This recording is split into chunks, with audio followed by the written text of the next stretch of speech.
നമസ്കാരം. ഷെക്കൈൻ Americas weekly news റൗണ്ടപ്പിലേക്ക് സ്വാഗതം. ഞാൻ അനൂപ് ജോസഫ്. ഈ ആഴ്ചയിലെ പ്രധാന വാർത്തകളിലേക്ക്.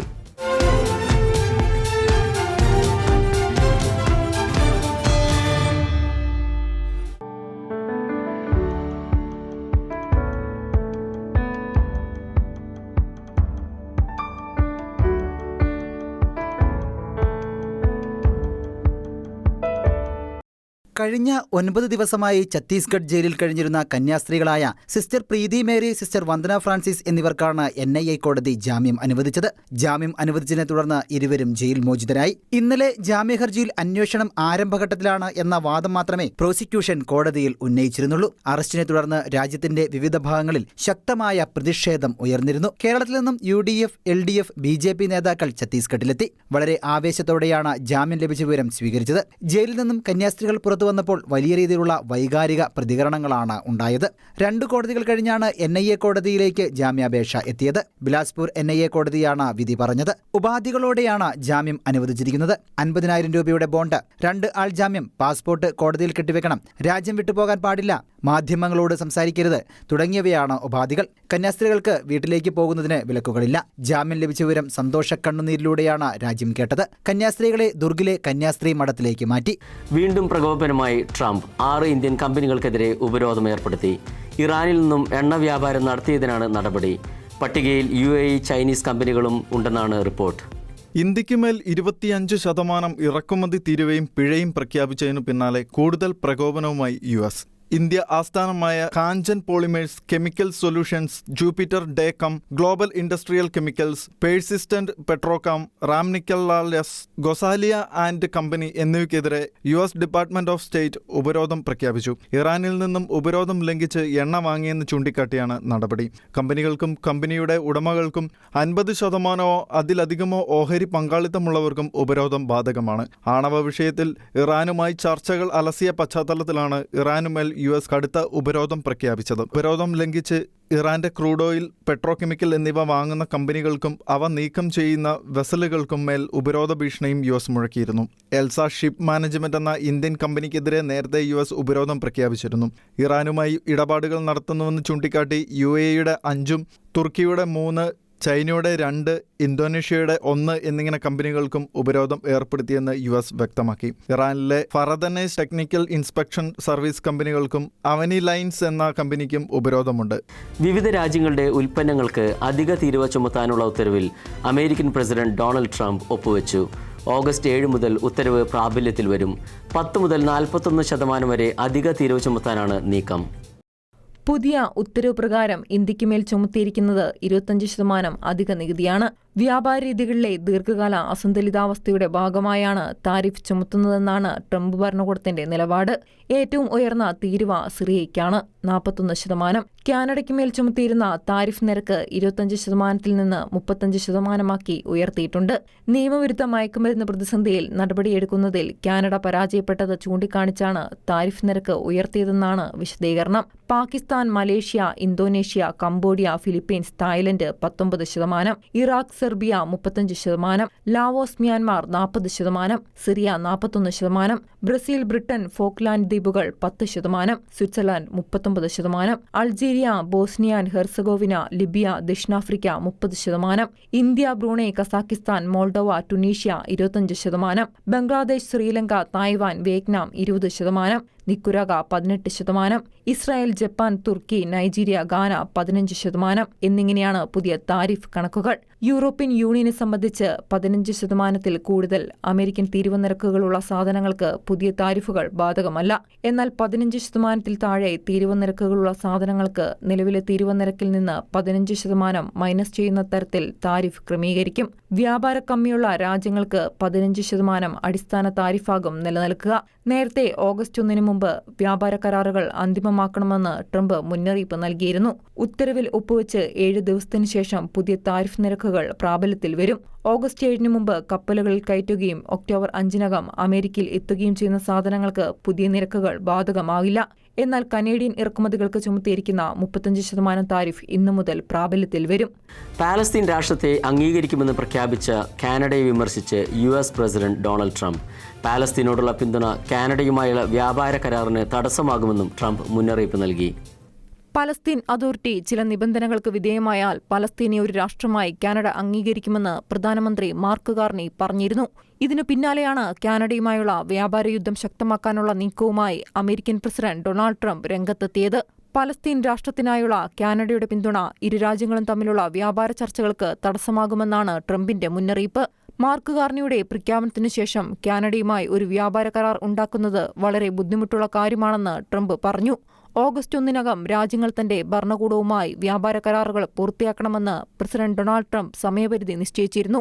വെള്ളിയാഴ്ചയ്ക്കകം ട്രംപ് ഭരണകൂടവുമായി ഒരു വ്യാപാര കരാറിൽ എത്തിയില്ലെങ്കിൽ കാനഡയിൽ നിന്നുള്ള കയറ്റുമതിക്ക് 35% താരിഫ് ചുമത്തും. മെക്സിക്കോ കഴിഞ്ഞാൽ യുഎസിലെ രണ്ടാമത്തെ വലിയ വ്യാപാര പങ്കാളിയും യുഎസ് കയറ്റുമതിയുടെ ഏറ്റവും വലിയ വാങ്ങുന്നയാളുമാണ് Canada. US census bureau data പ്രകാരം കഴിഞ്ഞ വർഷം കാനഡ $349.4 ബില്യൺ യുഎസ് സാധനങ്ങൾ വാങ്ങുകയും യുഎസിലേക്ക് $412.7 ബില്യൺ കയറ്റുമതി ചെയ്യുകയും ചെയ്തു. അമേരിക്കയിലേക്ക് സ്റ്റീൽ, അലുമിനിയം എന്നിവ വിതരണം ചെയ്യുന്ന ഏറ്റവും വലിയ രാജ്യവും കാനഡയാണ്. കൂടാതെ ലോഹങ്ങൾക്കും വാഹന കയറ്റുമതിക്കും തീരുവ ചുമത്തുന്നുണ്ട്. യുഎസ് വിപണിയിലേക്കുള്ള പ്രവേശനത്തിന് ഉയർന്ന തീരുവകൾ ഒഴിവാക്കാൻ ശ്രമിക്കുന്ന നിരവധി രാജ്യങ്ങളുമായി യുഎസ് നിലവിൽ വ്യാപാര കരാറുകൾ സംബന്ധിച്ച് ചർച്ച ചെയ്തു വരികയാണ്. പലസ്തീൻ പ്രഖ്യാപനങ്ങൾക്ക് മുമ്പ് തന്നെ യൂറോപ്യൻ യൂണിയനുമായും ബ്രിട്ടനുമായും കരാറുകൾ പ്രഖ്യാപിച്ചിരുന്നു. ഗാസ പട്ടിണിയിലാണെന്ന വാർത്ത പ്രചരിക്കുന്നതിനിടയിൽ വെളിപ്പെടുത്തലുമായി യുഎസ് പ്രസിഡന്റ് ഡൊണാൾഡ് ട്രംപ് രംഗത്ത്. ആഴ്ചകൾക്ക് മുൻപാണ് $16 മില്യൺ സഹായം ഗാസയിലേക്ക് അയച്ചുവെന്നും പക്ഷേ പ്രയോജനമുണ്ടായില്ലെന്നും ട്രംപ് കൂട്ടിച്ചേർത്തു. അതേസമയം പാലസ്തീനിലെ സ്വയംഭരണ സംഘടനകൾക്ക് അമേരിക്ക ഉപരോധം ഏർപ്പെടുത്തി. ഗാസയ്ക്ക് നൽകിയ സഹായം ഹമാസ് തട്ടിയെടുത്തുവെന്ന കണ്ടെത്തലാണ് യുഎസും ട്രംപും നടത്തിയിരിക്കുന്നത്. ഗാസ പട്ടിണിയിലാണ് പ്രൊപ്പഗണ്ട നിർമ്മിച്ചെടുത്തവർ ഹമാസ് കേന്ദ്രങ്ങൾ തന്നെയെന്ന റിപ്പോർട്ടും പുറത്തുവരുന്നു. ഗാസയിലേക്ക് ഭക്ഷണവും മരുന്നും എത്തിക്കാൻ $16 മില്യൺ സഹായം എത്തിച്ചുവെന്നും എന്നാൽ അതിൽ പ്രയോജനമുണ്ടായില്ലെന്നും ഡൊണാൾഡ് ട്രംപ് പറഞ്ഞു.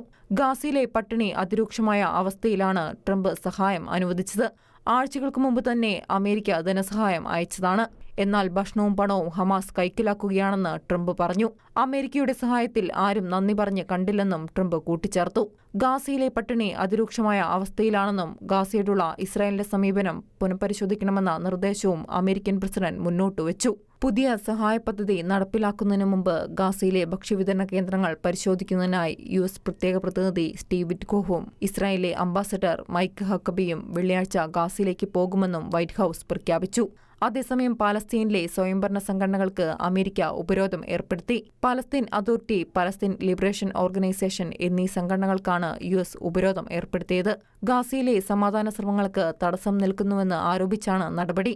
പാലസ്തീൻ തീവ്രവാദികൾക്കും കുടുംബങ്ങൾക്കും സംരക്ഷണം നൽകുന്നുവെന്നും ദേശീയ സുരക്ഷ കണക്കിലെടുത്താണ് ഉപരോധത്തിലേക്ക് കടന്നതെന്നും യുഎസ് സ്റ്റേറ്റ് ഡിപ്പാർട്ട്മെന്റ് അറിയിച്ചു. യാത്രാ വിസ നിഷേധിക്കുന്നതടക്കമുള്ള നടപടികൾ ഉപരോധത്തിന്റെ ഭാഗമായുണ്ടാകുമെന്നും യുഎസ് സ്റ്റേറ്റ് ഡിപ്പാർട്ട്മെന്റ് വ്യക്തമാക്കി. ഇസ്രായേലിന്റെ ആക്രമണങ്ങൾ അവസാനിപ്പിക്കാൻ ഗാസയിലെ ഭരണം ഉപേക്ഷിക്കാനും ആയുധങ്ങൾ കൈമാറാനും ഹമാസ് തയ്യാറാവണമെന്ന് അറബ് രാജ്യങ്ങളും യൂറോപ്യൻ യൂണിയനും ആവശ്യപ്പെട്ടു. സൗദി അറേബ്യ, ഖത്തർ, ഈജിപ്ത് തുടങ്ങിയ രാജ്യങ്ങളാണ് ഹമാസിനോട് ഭരണം വിട്ടുപോകാൻ നിർദ്ദേശിച്ചത്. ഇസ്രായേലിനും പാലസ്തീനുമിടയിൽ ദ്വിരാഷ്ട്ര പരിഹാരം പുനരുജ്ജീവിപ്പിക്കുന്നത് സംബന്ധിച്ച് ഐക്യരാഷ്ട്രസഭാ സമ്മേളനത്തിൽ അംഗീകരിച്ച 7 പേജുള്ള രേഖയിലാണ് ഇക്കാര്യം ആവശ്യപ്പെട്ടത്. നിർദ്ദേശത്തെ അറബ് ലീഗും യൂറോപ്യൻ യൂണിയനും ഉൾപ്പെടെ 17 രാജ്യങ്ങൾ പിന്തുണച്ചു. നിലവിലെ യുദ്ധത്തിന് കാരണമായ 2023 ഒക്ടോബർ 7 ഹമാസ് ആക്രമണത്തെ UN പ്രമേയം അപലപിക്കുകയും ചെയ്തു. ഗാസയിലെ യുദ്ധം അവസാനിപ്പിക്കുന്നതിന്റെ ഭാഗമായി പാലസ്തീൻ രാഷ്ട്രം എന്ന ലക്ഷ്യത്തിനു വേണ്ടി ഗാസയിലെ ഭരണം ഹമാസ് അവസാനിപ്പിക്കുകയും ആയുധങ്ങൾ പാലസ്തീൻ അതോറിറ്റിക്ക് കൈമാറുകയും വേണം. ഇസ്രായേലും ഹമാസും ഗാസ വിട്ടുപോകണമെന്നും പാലസ്തീൻ അതോറിറ്റിക്ക് പ്രദേശത്തിന്റെ നിയന്ത്രണം ഏറ്റെടുക്കാൻ അവസരം നൽകണമെന്നും യുഎന്നിലെ പാലസ്തീൻ പ്രതിനിധി സംഘം ആവശ്യപ്പെട്ടതിനെ തുടർന്നാണ് പ്രമേയം. ഫ്രാൻസ്, ബ്രിട്ടൻ, കാനഡ തുടങ്ങിയ രാജ്യങ്ങളും രേഖയിൽ ഒപ്പുവെച്ചിട്ടുണ്ട്. ഇസ്രായേലും അമേരിക്കയും യോഗത്തിൽ നിന്നും വിട്ടുനിന്നു. യുദ്ധം അവസാനിപ്പിച്ച ശേഷം ഗാസയെ സുസ്ഥിരമാക്കാൻ വിദേശ സൈന്യത്തെ വിന്യസിക്കണമെന്നും യോഗം അഭിപ്രായപ്പെട്ടു. സൗദി അറേബ്യയ്ക്കൊപ്പം സമ്മേളനത്തിന് അധ്യക്ഷത വഹിച്ച ഫ്രാൻസ് ഈ പ്രഖ്യാപനത്തെ ചരിത്രപരമെന്നാണ് വിശേഷിപ്പിച്ചത്. അറബ് രാജ്യങ്ങളും മിഡിൽ ഈസ്റ്റിലുള്ളവരും ഹമാസിനെയും ഒക്ടോബർ 7 അപലപിക്കുന്നുവെന്നും ഹമാസിന്റെ നിരായുധീകരണത്തിനായി ആഹ്വാനം ചെയ്യുന്നതായും ഭാവിയിൽ ഇസ്രായേലുമായി ബന്ധം സാധാരണ നിലയിലാക്കാനുള്ള ഉദ്ദേശം വ്യക്തമാക്കുന്നതായും ഫ്രഞ്ച് വിദേശകാര്യമന്ത്രി ജീൻ നോയൽ ബാരോ പറഞ്ഞു. ഇലോൺ മസ്കിന്റെ ഉടമസ്ഥതയിലുള്ള സ്റ്റാർലിങ്ക് അതിവേഗ ഇന്റർനെറ്റ് സർവീസ് ഇന്ത്യയിൽ പ്രവർത്തനം ആരംഭിക്കുന്നു. സ്റ്റാർലിങ്കിന് ഇന്ത്യയിൽ പ്രവർത്തിക്കാൻ അനുമതി ലഭിച്ചതായി ടെലികോം സഹമന്ത്രി പെമ്മസാനി ചന്ദ്രശേഖർ പ്രസ്താവിച്ചു. സ്റ്റാർലിങ്കിന് ഇന്ത്യയിൽ പ്രവർത്തിക്കാൻ അനുമതി ലഭിച്ചതായി ടെലികോം സഹമന്ത്രി പൊമ്മസാനി ചന്ദ്രശേഖർ പ്രസ്താവിച്ചു. വില, വേഗത, ലഭ്യത എന്നിവയുടെ കാര്യത്തിൽ ഉപയോക്താക്കൾക്ക് എന്ത് പ്രതീക്ഷിക്കാമെന്നതിനെക്കുറിച്ച് ഇപ്പോൾ കൂടുതൽ വ്യക്തതയുണ്ട്. പ്രസ് ട്രസ്റ്റ് ഓഫ് ഇന്ത്യയുടെ റിപ്പോർട്ട് അനുസരിച്ച് സ്റ്റാർലിങ്ക് പ്രതിമാസം ഏകദേശം 3000 രൂപ നിരക്കിൽ അതിവേഗ ഇന്റർനെറ്റ് വാഗ്ദാനം ചെയ്യുന്നു. എന്നാൽ തുടക്കത്തിൽ സേവനം വ്യാപകമായി ലഭ്യമാകില്ല. രാജ്യത്തുടനീളമുള്ള 20 ലക്ഷം ഉപയോക്താക്കളിലാണ് ആദ്യഘട്ടത്തിൽ സേവനം ലഭ്യമാകുക. പരമ്പരാഗത ബ്രോഡ്ബാൻഡ് നെറ്റ്വർക്കുകൾ മോശമായതോ നിലവിലില്ലാത്തതോ ആയ വിദൂര ഗ്രാമപ്രദേശങ്ങൾക്കുള്ള കണക്ടിവിറ്റി പരിഹാരമായാണ് റോൾ ഔട്ട് സ്ഥാപിക്കുന്നത്. ഇന്ത്യയിൽ ഇന്റർനെറ്റ് വേഗത 25 Mbps മുതൽ 220 Mbps വരെ ആകുമെന്ന് പ്രതീക്ഷിക്കുന്നു. സ്റ്റാർലിങ്ക് ഇന്ത്യയിൽ ലോഞ്ച് ചെയ്യുന്ന തീയതി ഔദ്യോഗികമായി പ്രഖ്യാപിച്ചിട്ടില്ലെങ്കിലും അടുത്ത ഏതാനും മാസങ്ങൾക്കുള്ളിൽ ഒരുപക്ഷെ 2025 അവസാനത്തോടെ സേവനം തുടങ്ങുമെന്ന് റിപ്പോർട്ടുകൾ സൂചിപ്പിക്കുന്നു. സ്ഥലത്തെയും ഉപയോഗത്തെയും ആശ്രയിച്ച് പ്രതിമാസ സബ്സ്ക്രിപ്ഷൻ ഫീസ് ഏകദേശം 3000 രൂപ മുതൽ 4200 രൂപ വരെയാകുമെന്ന് പ്രതീക്ഷിക്കുന്നു. ഹാർഡ്വെയർ കിറ്റിന് ഏകദേശം 33000 രൂപ വില വരുമെന്നാണ് അനുമാനിക്കുന്നത്. എന്നാൽ അന്തിമ വില ഇതുവരെയും പുറത്തു വന്നിട്ടില്ല. സാറ്റലൈറ്റ് അധിഷ്ഠിതമായ ഇന്റർനെറ്റ് സേവനമായതിനാൽ അപ്ഗ്രഡേഷൻസ് വഴി ഏറ്റവും നവീന സാങ്കേതിക വിദ്യയിലേക്ക് എളുപ്പത്തിൽ മാറാൻ സാധിക്കുമെന്നത് സ്റ്റാർലിങ്കിന്റെ പ്രത്യേകതയാണ്. ഭാരതത്തിന് ഇത് അഭിമാന നിമിഷം. വത്തിക്കാൻ ഒബ്സർവേറ്ററിയുടെ ഡയറക്ടറായി ലിയോ 14 മാർപ്പാപ്പ നിയമിച്ചത് ഭാരതീയ ശാസ്ത്രജ്ഞനായ ഈശോ സഭ വൈദികൻ ഡോക്ടർ റിച്ചാർഡ് ഡിസൂസയാണ്. 2025 സെപ്റ്റംബർ 19 കാലാവധി അവസാനിക്കുന്ന ബ്രദർ ഗായ് കൺസോൾ മാഗ്നോ എസ്.ജെയുടെ പിൻഗാമിയായാണ് ഫാദർ റിച്ചാർഡ് ഡിസൂസ നിയമിതനായിരിക്കുന്നത്. ഭാരതത്തിന് അഭിമാന നിമിഷങ്ങൾ സമ്മാനിച്ച് വത്തിക്കാൻ ഒബ്സർവേറ്ററിയുടെ ഡയറക്ടറായി ഫാദർ റിച്ചാർഡ് ആന്റണി ഡിസൂസയെ ലിയോ 14 പാപ്പ നിയമിച്ചു. സെപ്റ്റംബറിൽ 10 വർഷത്തെ ദൗത്യം അവസാനിപ്പിക്കുന്ന ബ്രദർ ഗായ് കൺസോൾ മാഗ്നോ എസ്.ജെയുടെ പിൻഗാമിയായാണ് ഫാദർ റിച്ചാർഡ് ഡിസൂസ സ്ഥാനമേൽക്കുക. ആസ്ട്രോണമിയിൽ ഡോക്ടറേറ്റ് കരസ്ഥമാക്കിയ ഫാദർ റിച്ചാർഡ് ഡിസൂസ 2016 മുതൽ ഒബ്സർവേറ്ററിയിൽ സേവനമനുഷ്ഠിക്കുന്നു. 1978 ഇന്ത്യയിൽ ജനിച്ച ഫാദർ റിച്ചാർഡ് ഡിസൂസ എസ്.ജെ ഇന്ത്യയിലെ ഗോവ സ്വദേശിയാണ്. ഇന്ന് ദൈവിക നിയോഗപ്രകാരം ഗോവയിൽ നിന്നും ഗാലക്സിയിലേക്ക് മിഴി തുറക്കുന്ന ശാസ്ത്രജ്ഞനായ ഫാദർ റിച്ചാർഡ് ഡിസൂസ 1996 അദ്ദേഹം സൊസൈറ്റി ഓഫ് ജീസസിൽ ചേരുകയും 2011 പൗരോഹിത്യം സ്വീകരിക്കുകയും ചെയ്തു. ഇന്ത്യയിലെ പൂനെയിലെ ജ്ഞാനദീപത്തിൽ തത്വചിന്തയും ദൈവശാസ്ത്രവും പഠിച്ച അദ്ദേഹം ഭൗതികശാസ്ത്രത്തിൽ ബിരുദം നേടി. ജർമ്മനിയിലെ ഹൈഡൽബർഗ് സർവകലാശാലയിൽ നിന്ന് ഭൗതികശാസ്ത്രത്തിൽ ബിരുദാനന്തര ബിരുദവും മ്യൂണിക്കിലെ ഗാച്ചിങ്കിലുള്ള Max Planck institute for the ആസ്ട്രോഫിസിക്സിൽ നടത്തിയ ഗവേഷണത്തോടെ ആസ്ട്രോണമിയിൽ ഡോക്ടറേറ്റ് നേടി. 2016 മുതൽ വത്തിക്കാൻ ഒബ്സർവേറ്ററിയിലെ അംഗമാണ് ഫാദർ ഡിസൂസ. 2002 മുതൽ വത്തിക്കാൻ ഒബ്സർവേറ്ററിയിലെ ജെസ്യൂട്ട് സമൂഹത്തിന്റെ സുപ്പീരിയർ പദവി വഹിക്കുന്നു. നിരവധി അന്താരാഷ്ട്ര ശാസ്ത്ര ജേണലുകൾ അദ്ദേഹം പ്രസിദ്ധീകരിച്ചിട്ടുണ്ട്. കൂടാതെ നിരവധി അന്താരാഷ്ട്ര കൊളാബറേഷനുകളിൽ അംഗവുമാണ്. അന്താരാഷ്ട്ര ആസ്ട്രോണമി യൂണിയനിൽ അംഗമായ അദ്ദേഹം അടുത്തിടെ ഒരു ചിഹ്നഗ്രഹത്തിന് അദ്ദേഹത്തിന്റെ പേര് നൽകി. ഒബ്സർവേറ്ററിയുടെ ഡയറക്ടറായി ലിയോ 14 പാപ്പ നിയമിച്ചത് ഭാരതീയ ശാസ്ത്രജ്ഞനായ വൈദികനെ എന്നത് ഭാരതത്തിന് അഭിമാന നിമിഷമാണ്. വിശുദ്ധ കർദിനാൾ ജോൺ ഹെൻറി ന്യൂമാനെ വേദപാരംഗത പദവിയിലേക്ക് ഉയർത്തി കത്തോലിക്ക സഭ. ഈ കഴിഞ്ഞ ജൂലൈ 31 ലിയോ 14 പാപ്പ വിശുദ്ധ കർദിനാൾ ന്യൂമാനെ സഭയുടെ വേദപാരംഗതനായി പ്രഖ്യാപിച്ചത്. സഭയെയും 19-ാം നൂറ്റാണ്ടിലെ എക്യുമെനിസത്തെയും രൂപപ്പെടുത്തിയ വിശുദ്ധ ജോൺ ഹെൻറി ന്യൂമാനെ കത്തോലിക്കാ സഭയിലെ വേദപാരംഗതരുടെ ഗണത്തിലേക്ക് ഉയർത്തുന്നതിനായി പരിശുദ്ധ പിതാവ് ലയോ 14 പാപ്പ അനുമതി നൽകി. ജൂലൈ 31 വത്തിക്കാൻ വാർത്താ കാര്യാലയത്തിൽ നിന്നുള്ള പ്രസ്താവനയിലാണ് ഈ കാര്യം വ്യക്തമാക്കിയത്. വിശുദ്ധരുടെ നാമകരണത്തിനായുള്ള ഡിക്കാസ്ട്രിയുടെ പ്രീഫെക്ട് കർദിനാൾ മാർസെല്ലോ സെമരിയാരോയ്ക്ക് പാപ്പ അനുവദിച്ച സദസ്സിലാണ് ഇക്കാര്യം വെളിപ്പെടുത്തിയത്. ആംഗ്ലിക്കൻ സഭാംഗമായ അദ്ദേഹം 15 വർഷത്തോളം ആംഗ്ലിക്കൻ സഭയിൽ സേവനമനുഷ്ഠിക്കുകയും ശേഷം 1747 9-ാം പിയൂസ് മാർപ്പാപ്പയിൽ നിന്ന് പൗരോഹിത്യം സ്വീകരിക്കുകയും കത്തോലിക്ക സഭാംഗമാകുകയും ചെയ്തു. ഓർത്തഡോക്സ്, ആംഗ്ലിക്കൻ, റോമൻ കത്തോലിക്ക എന്നീ സഭകളെ അദ്ദേഹം ഏക കത്തോലിക്ക സഭയുടെ 3 വ്യത്യസ്ത ശാഖകളായി വ്യാഖ്യാനിച്ചു. തന്റെ പഠനങ്ങൾ ശ്രദ്ധേയമായ നിരവധി പുസ്തകങ്ങളിലൂടെ പ്രസിദ്ധീകരിക്കുകയും ചെയ്തു. അദ്ദേഹത്തിന്റെ തൂലികയിൽ വിരിഞ്ഞതാണ് നിത്യമാം പ്രകാശമേ നീ നയിക്കുക എന്ന വിശ്വപ്രസിദ്ധമായ പ്രാർത്ഥനാഗാനം. 2019 ഫ്രാൻസിസ് പാപ്പായാണ് കർദിനാൾ ന്യൂമാനെ വിശുദ്ധനായി പ്രഖ്യാപിച്ചത്. തടവറ ജ്ഞാനസ്നാനവേദിയാകുന്നു. ജൂലൈ മാസം ആദ്യവാരത്തിലാണ് ഈസ്റ്റ് മിസിസിപ്പി ജയിലിൽ കഴിയുന്ന 100 കണക്കിന് അന്തേവാസികൾ ക്രിസ്തുവിശ്വാസ പ്രഘോഷണത്തിൽ പങ്കുചേർന്നത്. ഗാർഡ് ബിഹൈൻഡ് ബാർസ് എന്നറിയപ്പെടുന്ന നാഷണൽ പ്രിസൺ മിനിസ്ട്രിയാണ് സന്തോഷകരമായ വാർത്ത ജയിലിൽ നിന്നും പുറത്തുവിട്ടത്. ഏകദേശം 100 കണക്കിന് ജയിൽ അന്തേവാസികൾ ക്രിസ്തുവിന് തങ്ങളുടെ ജീവിതം കൊടുക്കുകയും 50ഓളം പേർ ഈ അവസരത്തിൽ ജ്ഞാനസ്നാനം സ്വീകരിക്കുകയും ചെയ്തു. ഒരിക്കൽ ജയിലിലെ വിനോദരംഗങ്ങൾ അരങ്ങേറിയിരുന്ന ജിംനേഷ്യമാണ് ഇന്ന് വിശ്വാസത്തിന്റെ പുണ്യഭൂമികയായി മാറിയത്.